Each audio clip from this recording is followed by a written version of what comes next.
E nós vamos conversar com o advogado, integrante do grupo Prerrogativas, professor universitário, mestre e doutorando em Direito pela PUC de São Paulo, Fabiano Silva dos Santos.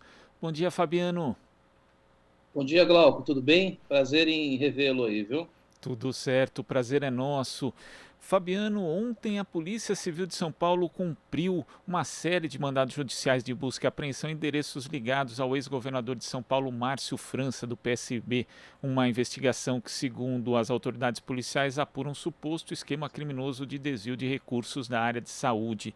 E foi aquela operação com um padrão espetaculoso, no caso, né, já muito criticada e que infelizmente virou rotina no Brasil. E você foi um dos signatários de uma carta de um grupo de 40 juristas criticando justamente essa operação. Eu vou ler até um trecho aqui para os telespectadores e os ouvintes acompanharem, que diz o seguinte: medidas de investigação que possam violar direitos fundamentais como a intimidade e a proteção ao domicílio, como essa que envolve o governador Márcio França, são sempre excepcionais e só se justificam quando há fatos atuais e robustos que demonstrem a necessidade de flexibilização desses direitos constitucionais. Fabiano, sob a sua ótica, quais são os principais erros e falhas envolvidos nessa operação que foi deflagrada ontem? Glauco, bom dia a você e a todos os ouvintes da Rádio Brasil Atual. Realmente é lamentável, novamente, a gente se deparar com esse tipo de situação, porque a gente percebe claramente que os meios jurídicos são utilizados aí numa disputa política. Então, isso só aconteceu em virtude do governador Márcio França, né? Estar se movimentando no sentido de uma aliança política, que é uma aliança política mais ampla pelo Brasil, então ele vira um alvo, né? Ele vira um alvo dessa perseguição judicial, em especial do Ministério Público. Como a gente mesmo colocou na nota, né, são fatos muito antigos já, são fatos de 4, 5 anos atrás, então não haveria necessidade de uma medida tão drástica como essa, uma busca e apreensão na casa de um governador por supostas irregularidades. Ninguém aqui defende que as coisas não sejam investigadas. Tudo é princípio da administração pública que sejam transparentes os gastos e a prestação de contas dos administradores. Mas isso tem que ter limite. A gente não pode se utilizar do poder judiciário com objetivos políticos, com objetivos de perseguir aquelas pessoas que a gente indica, que a gente supõe que sejam, né, alvos políticos para satisfazer interesses, né, interesses da política. Então, assim, a gente lamenta muito esse tipo de ocorrência, virou uma ocorrência muito rotineira no Brasil, e eu creio ainda, Glauco, que daqui para frente isso vai piorar bastante. Não só essas investigações no âmbito estadual, que essa é uma investigação estadual, mas também no âmbito federal. Parece-me que as pessoas se valem muito hoje da perseguição judicial como mecanismo, né, de afirmação política. Então, isso é lamentável. Não conheço o processo, porque o processo está sob sigilo ainda, não conhecemos maiores detalhes, mas fica claro que assim, o comportamento e as medidas determinadas pela justiça são excessivas. Não haveria necessidade de se fazer isso com uma pessoa que ocupou o cargo tão relevante que foi o cargo de governador do estado de São Paulo. Aliás, Glauco, eu desconheço qualquer tipo de medida que tenha sido solicitada pelo Ministério Público estadual em outros casos semelhantes. Olha que o governador Márcio França, né, ficou, acho que por um período muito curto, inclusive, mas eu desconheço qualquer medida em relação a outros governantes, em relação a outros prefeitos também, de administrações, em especial aqui do PSDB do Estado de São Paulo. Então, acho lamentável e precisamos repudiar com veemência esse tipo de atitude. E esse repúdio é necessário também para que isso não se torne uma regra, porque recentemente tivemos também uma operação essa no âmbito da Polícia Federal contra o ex-governador do Ceará, Ciro Gomes, também o seu irmão Cid Gomes, atual senador da República, baseado em fatos pretéritos, também assim como foi feito com o ex-governador Márcio França. Então é importante esse repúdio da comunidade jurídica, mas também da sociedade de uma forma geral. Ontem o ex-governador recebeu solidariedade de diferentes espectros políticos, inclusive ex-governador Geraldo Alckmin, ex-presidente Lula, também de Ciro Gomes, de diversos espectros preocupados com essa possibilidade de a gente ter um processo eleitoral que, infelizmente, já se projeta conturbado, mas ser ainda mais conturbado por ações policiais, ações do nosso sistema de justiça que atravessam o Estado de Direito, Fabiano? É perfeito, Glauco, é isso mesmo. Você vê que no caso do ex-governador Ciro Gomes, foi algo muito semelhante, era algo da Copa do Mundo, o estádio lá de Fortaleza, né, da Copa do Mundo, nós estamos falando disso. Então, assim, como que uma operação dessa vai ser justificada depois de... O Brasil já vai ganhar até outra Copa agora, 8 anos depois. Então, são coisas assim, Glauco, que deixam claro. E eu acho que o mais importante é a população estar percebendo esse tipo de perseguição. Esse tipo de medida já não soa bem, né, como antigamente. É isso mesmo, não é isso, não é disso que se trata. Eu acho que é muito grave o que está acontecendo no Brasil, essa necessidade de colocar o Poder Judiciário para interferir no processo eleitoral, que isso tira a legitimidade do processo eleitoral. A população tem que ter liberdade para escolher aquelas pessoas que vão, né, exercer a função pública, de administrar o país. Então, eu acho que isso tudo traz um grande prejuízo para nós. Não importa, não precisamos aqui, não estamos olhando aqui para quem é aliado, para quem é adversário. A questão é o seguinte: o sistema judicial não pode ser utilizado como mecanismo de perseguição política. É isso, nós precisamos confiar no nosso sistema de justiça e ter a certeza de que o sistema de justiça é imparcial, isento, e que as pessoas não serão ali perseguidas, né, em virtude especial de suas posições políticas. Então, acho que isso precisa ser repudiado com muita veemência, não só pela comunidade jurídica, mas em especial pela população, porque esse tipo de fato deixa claro que, por mais que a gente ainda, né, sempre fale, que a gente lute muito, o lavajatismo ainda está impregnado em parcela significativa da nossa sociedade. Então, nós precisamos lutar diariamente. E não tenho dúvidas, viu, que com essas eleições aqui, o clima será muito ainda acirrado. Por quê? Porque nós temos um candidato que só fala sobre esse assunto, que é corrupção. Ele acha que todo mundo tem que estar preso, menos ele e seus comparsas. E os seus comparsas também entraram para a política. Então, assim, eu acho que haverá né, um recrudescimento nesse tipo de atitude, mas nós precisamos estar atentos e não nos furtaremos de denunciar e de repudiar com toda a veemência esse tipo de perseguição. E como você ressaltou, Fabiano, não é a primeira vez que isso acontece, né? Inclusive a gente recordava outro dia aqui no programa sobre a interferência que a Polícia Federal acabou tendo nas eleições de 2002, quando praticamente enterrou a pré-candidatura de Rosiana Sarney, fazendo uma operação ali na empresa Alunos, né, do então marido dela, Jorge Murad. Depois ele acabou sendo absolvido no STF, mas o estrago político que foi feito àquela altura não tinha mais conserto, né? As pessoas podem até falar o senso comum: mas o Sarney então tem sempre ligados à corrupção. Bom, então que vá lá e que dentro do Estado Democrático de Direito se prove, se julgue e se condene se for o caso, né? Aí podem dizer ainda: mas o sistema de justiça nunca pega. Bom, então vamos discutir o sistema de justiça. O que não dá para fazer é justiçamento seletivo conforme a ocasião, né, Fabiano? É exatamente isso. Você citou um caso de 2002, da Rosiana Sarney, me lembro muito bem, mas depois nós tivemos também, se você pegar no governo da ex-presidente Dilma Rousseff, você vai ver o quanto de operação da Polícia Federal que foi feita. Você pega assim, dentro do próprio governo, no âmbito do próprio governo, quantas operações foram feitas. Você vê alguma operação que foi feita recentemente? E vamos pegar também a eleição desse presidente que hoje ocupa a cadeira. Ela foi feita porque foi tirado um adversário do páreo. O adversário foi tirado, o adversário que era líder nas pesquisas, ele foi retirado e foi para a cadeia. O presidente Lula ficou preso 580 dias, justamente para não ganhar as eleições. E aqui no estado de São Paulo a gente está vendo agora isso novamente, que é a tentativa aí de criminalizar o ex-governador Márcio França. Não o conheço, não sou apoiador, longe disso, não é de questão política que se trata, mas de questão de direito. Nós não podemos admitir que uma pessoa que disputa um cargo público e que está submetida aí ao escrutínio popular seja submetida a esse tipo de tratamento por parte do Judiciário e do Ministério Público Estadual. E ressalto para você, Glauco, desconheço qualquer medida do Ministério Público Estadual visando ali responsabilizar um governador do estado de São Paulo nos últimos 20 anos. Se você souber, depois você me fala se teve alguma busca e apreensão em algum governador do PSDB aqui no estado de São Paulo.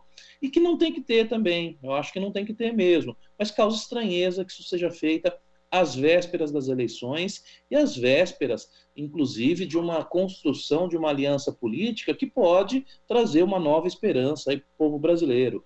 Então, assim, é lamentável esse tipo de ocorrência, mas em especial que nós sempre vimos discutindo e reforçando com muita veemência, que é a utilização do Poder Judiciário para a perseguição de inimigos políticos. Isso jamais pode acontecer no país. E Fabiano, você lembrou que parte do sistema de justiça, em especial aquele ligado à força-tarefa da Operação Lava Jato, tirou um candidato à presidência da República, o ex-presidente Lula, que em 2018 era o favorito segundo as pesquisas, mostravam ali aquela altura. Esse padrão da Lava Jato acabou consolidando uma cultura da arbitrariedade dentro desse sistema e pior, né, como não houve qualquer tipo de punição, né, a não ser ali a declaração de suspeição do ex-juiz Sérgio Moro pelo Supremo Tribunal Federal, isso acaba incentivando que outros atores desse mesmo sistema possam desempenhar um papel político novamente esse ano? Eu não tenho dúvida disso, Glauco. A Lava Jato ela foi o laboratório que essas pessoas utilizaram para expandir essa tática pelo país. Então, isso tem uma contaminação hoje no nosso sistema judicial. Então, assim, isso vale aqui, você vê que outro dia do Ciro Gomes, acho que foi um juiz de Brasília, agora um juiz de Santos. O lavajatismo, assim como o bolsonarismo, que são iguais, né, são idênticos, eles estão impregnados também no nosso sistema judicial. Então, nós precisamos ter estar muito atentos a isso. Essa maneira pirotécnica de se fazer operações também, 50 mandados de busca e apreensão, essa pirotecnia toda contra um ex-governador, ela não tem qualquer fundamento, senão com base na própria Operação Lava Jato, né? E acho que você destacou um ponto importante, quando você citou o caso do Murad, ele foi absolvido depois de quanto tempo? E as pessoas que foram acusadas pela Lava Jato agora também estão sendo absolvidas. Porque, assim, quando isso é mal construído, quando isso é feito dessa maneira de perseguição, é claro que isso vai ser anulado pelo Poder Judiciário em determinados momentos. Pode não ser na primeira instância, porque ali não sei como é que as coisas estão acontecendo, mas quando isso chegar num tribunal superior, isso vai ser anulado. Por quê? Porque o nosso sistema jurídico é consolidado e nós temos assim a presunção da inocência como marco, como meta. Então, eu acho que esse tipo de ação só serve para interesses curtos, ou seja, interesses agora, nas eleições. Eu vi ainda que parece que já tinham solicitado quebra, eu li numa reportagem hoje que tinham solicitado quebra de sigilo lá em abril do ano passado. E por que esses mandados de busca e apreensão foram decretados agora, em janeiro de 2022. É tudo muito estranho, né, Glauco? Então, esse tipo de atitude e o lavajatismo, nós precisamos lutar contra essa prática que destruiu o país. O lavajatismo destruiu o país. E aqui ninguém defende impunidade em combate à corrupção. Nós estamos falando de direitos e garantias fundamentais. O lavajatismo é responsável hoje por essa onda que nós temos. Eu sempre falo, por que o preço da gasolina está assim? Por que a indústria de óleo e gás foi quebrada? Por que a construção civil, que era o setor que mais empregava pessoas no país, por que ele foi soterrado? Foi soterrado justamente pelo lavajatismo. Por quê? Porque destruíram-se as empresas, ao invés de punir os criminosos, eventuais criminosos. E essas operações espetaculares estigmatizam, como você falou, empresas, mas também as pessoas, né, as figuras em si, porque mesmo que a pessoa venha a ser absolvida depois, ou às vezes, né, a operação não resulta sequer em denúncia formulada pelo Ministério Público, a imagem dela já está arranhada. Eu digo isso não só em relação aos políticos, a perseguição em si caracterizada pelo lawfare, mas no dia a dia, né, Fabiano, porque a gente vê programas policiais expondo pessoas publicamente todo santo dia e depois não se sabe o que aconteceu, se essa pessoa foi de fato denunciada, se era culpada daquilo que ela está sendo acusada ou não, ou as circunstâncias em que se deu o episódio, e aí a vida dela fica marcada para sempre. Então é preciso também muita responsabilidade nesse momento, preservar a questão da presunção de inocência, Fabiano. Perfeito. Ô Glauco, você acordar às 6 horas da manhã, 7 horas da manhã, com 10 policiais na sua casa, armados, e com mandato para vasculhar a sua casa, você tem família, tem crianças em casa, isso não é pouca coisa, não. As pessoas são destruídas com esse tipo de operação. Isso fica no imaginário das pessoas por muitos e muitos anos. Deveria-se ter consciência desse tipo de medida quando ela é determinada, porque é natural que assim nós não podemos também, assim, o Poder Judiciário tem que ter mecanismos de investigação que sejam, né, claros e que persigam aí eventuais malfeitos que sejam feitos, tenham sido cometidos. Mas isso não pode ser feito dessa maneira. Há fatos muito pretéritos e que não há elementos suficientes, você não pode tomar uma medida tão drástica assim, em especial com pessoas que participam ativamente da vida política, pessoas que estão aí submetidas às investigações, que nunca se furtaram de prestar esclarecimentos. Então, esse tipo de medida me parece muito excessiva e prejudica em demasia a reputação das pessoas. Então, isso é lamentável.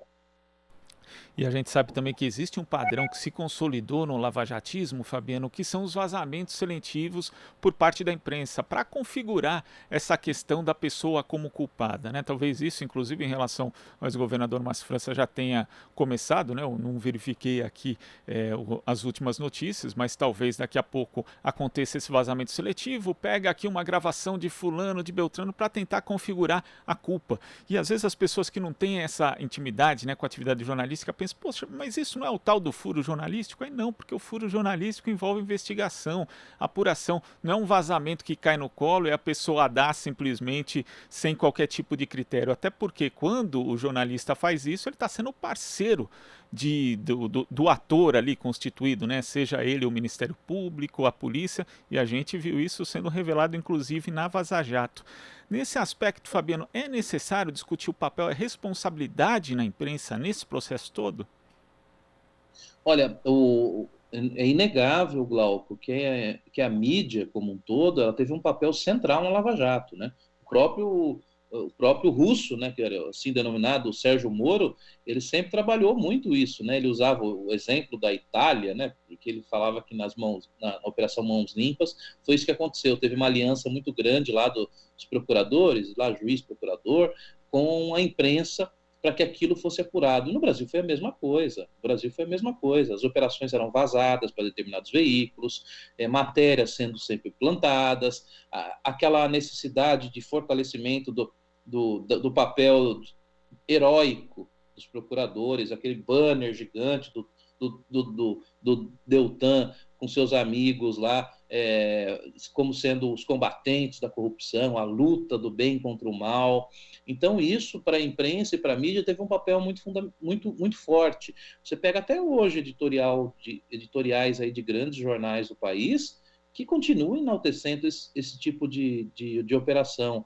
Então, assim, a imprensa é um aliado ferrenho dessa perseguição judicial, o que é, naturalmente, lamentável. Mas, assim, eu não sei, limites, é difícil a gente colocar limites, né, na questão da imprensa. Eu acho que eu sou um defensor também da liberdade de imprensa, como vocês, mas, assim, essa aliança entre o lavajatismo e essa perseguição judicial com a imprensa, ela é nociva para o país. Ela é nociva para o país e é nociva para as pessoas. Por quê?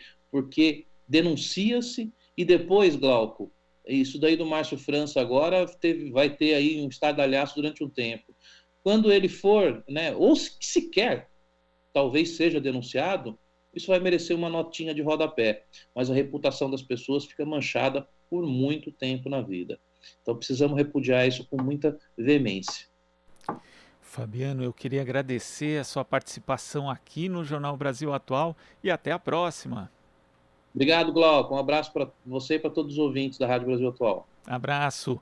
Conversamos aqui com o advogado integrante do Grupo Prerrogativas, professor universitário, mestre e doutorando em Direito pela PUC de São Paulo, Fabiano Silva dos Santos.